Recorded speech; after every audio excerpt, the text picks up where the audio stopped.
جس کا کام ہے، جس کی یہ ذمہ داری تھی کہ وہ ڈرافٹ بنائے اور پیش کرے، وہ کہہ رہا ہے کہ میں انتظار میں بیٹھا ہوں کہ مجھے ڈرافٹ ابھی تک ملا نہیں ہے۔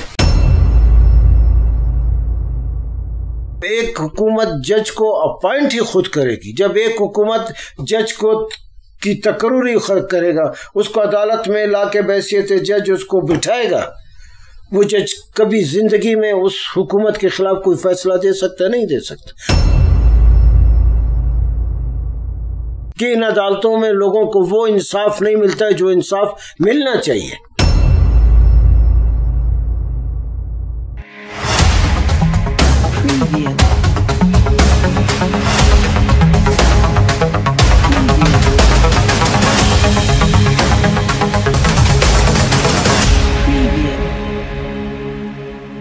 بسم اللہ الرحمن الرحیم، السلام علیکم۔ البس ٹی وی کے ساتھ قیوم بیدار۔